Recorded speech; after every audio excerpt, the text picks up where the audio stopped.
indemnitzacions eren d'acord amb l'article 75.4, impossible.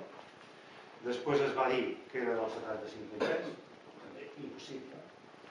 I evidentment no s'ha dit que fos del 75.1 ni del 75.2, perquè aleshores entraríem a que la irregularitat seria que no s'havia donat d'alta a la Seguretat Social i per tant no s'havia cotitzat a la Seguretat Social.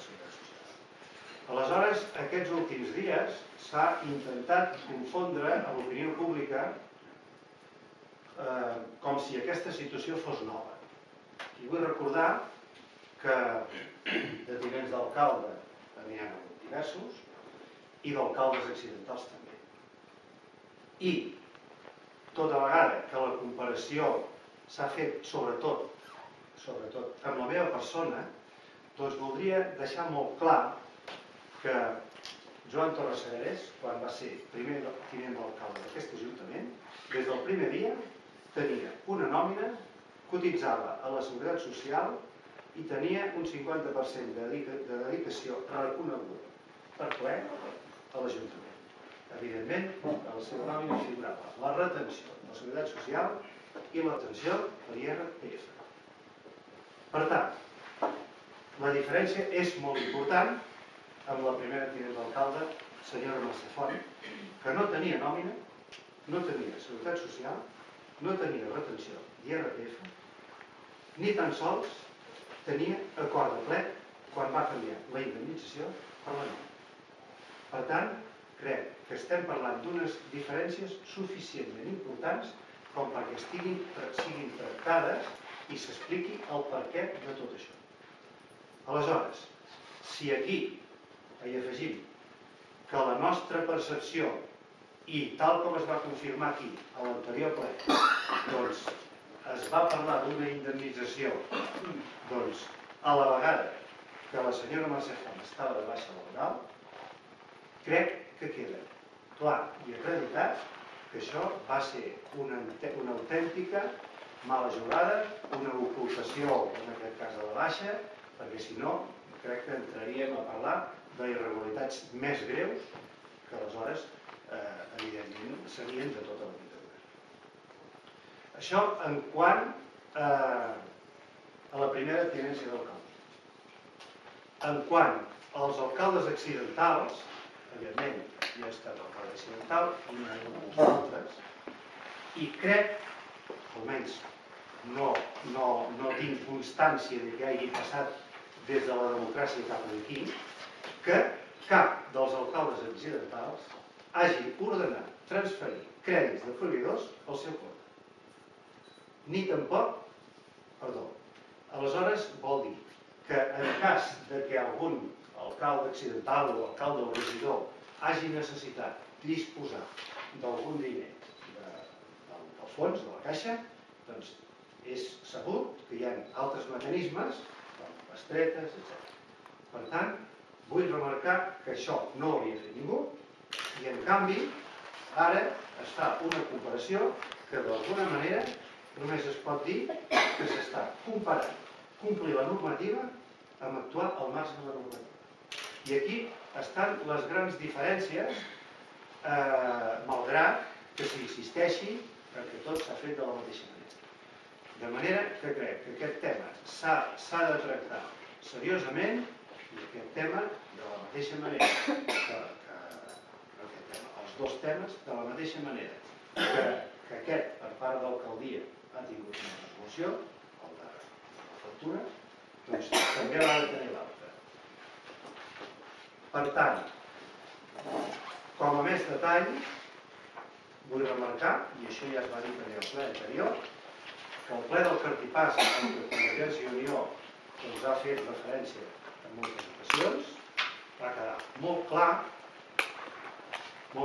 que hi havia una dedicació del 80%, una dedicació parcial de l'alcalde, i per aquestes funcions hi havia unes retribucions anuals brutes, en aquell moment, 21.162,68 euros. I aleshores es va dir que hi hauria indemnitzacions pels grups polítics municipals i també indemnitzacions d'acord amb les seves funcions i responsabilitats. 128,59 euros per cada grup municipal, 96,44 euros, parlo de mensual, per cada regidor de l'oposició i 385,78 euros nets mensuals per cada regidor en cartera. I, com a quart punt, ens deia Maria Mercè Font Vilaplana, 775,76 euros nets mensuals. Això ja va ser motiu de demanar aclariments en aquell mateix ple. En aquell mateix ple,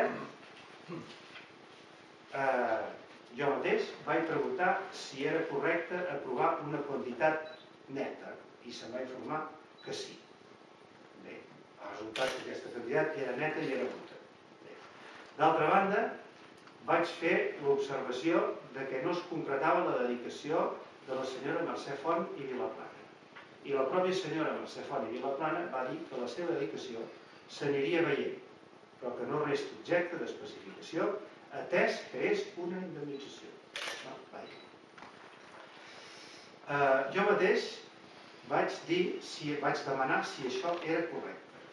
I la secretària em va informar, no em va dir ni si era correcte ni si no, però sí que em va dir que l'havia quantificada l'equip de govern en quant al grau de responsabilitat i funcions d'aquesta regió. La qual cosa vol dir que aquesta indemnització, evidentment, ningú va acreditar que fos correcta. És una indemnització que es va estipular perquè la senyora Mercè Font, doncs a l'estada baixa, no podia ser donada d'alta a la Seguretat Social. També jo mateix vaig demanar si, malgrat ser una indemnització, doncs, per què no s'assignava un temps de dedicació. I la senyora Mercè Font va dir que s'adjudicava aquesta indemnització degut a la seva responsabilitat. I res més. De tota manera, vull remarcar que en el ple anterior, la senyora Mercè Font va dir que des del primer dia havia assumit, d'acord amb el ple anterior de l'any 2004, cosa que més endavant va desmentir, el 50% de dedicació. Per tant, la senyora Mercè Font va confirmar que estava dedicant el 50% de la jornada a l'Ajuntament. I per tant, va confirmar ella mateixa que havia d'estar donada d'alta a la Seguretat Social. Per tant, totes aquestes manifestacions que s'estan fent, ja dic, tant per part de Mercè Font com per part de David Font, són mentida. I per tant m'agradaria que reconegués aquí la seva veritat, però que no s'acosta en absolut a la veritat. Aleshores, també vull aprofitar per remarcar de les quantitats que parlem. Es diu que aquestes indemnitzacions venen aprovades en quant a dedicació del ple del 9 de febrer del 2004. El 50% tant de la senyora Mercè Font com el de la gent que hi havia en aquell moment, per tant el senyor Costa i el mateix. Aleshores vol dir que des del juny del 2007 fins al març del 2008, amb quantitats compreses entre 775,76 euros i 799,04 euros, doncs és diner que ha sortit de la caixa d'una manera totalment irregular. I aquí hi ha responsabilitats. Perquè aquí, perquè sortissin aquests diners de la caixa, doncs hi ha hagut manaments de pagament, ho ha executat el tresorer de la corporació, que també cal dir que és el David Font, i per tant s'ha d'aclarir tot aquest sistema de retribucions, indemnitzacions o com li vulgueu.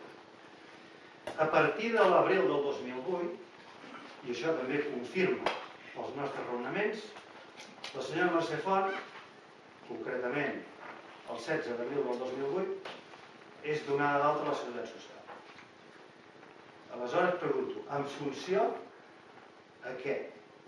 Perquè si aquí fins ara s'ha defensat que la indemnització era correcta, per què es canvia el sistema? Aleshores, si era correcte abans, no ho és ara. El problema és més greu. Ni era correcte abans ni ho era ara. O sigui, no ha estat correcte en tota la legislatura. Primer, perquè cobrava indemnitzacions que no pertocava.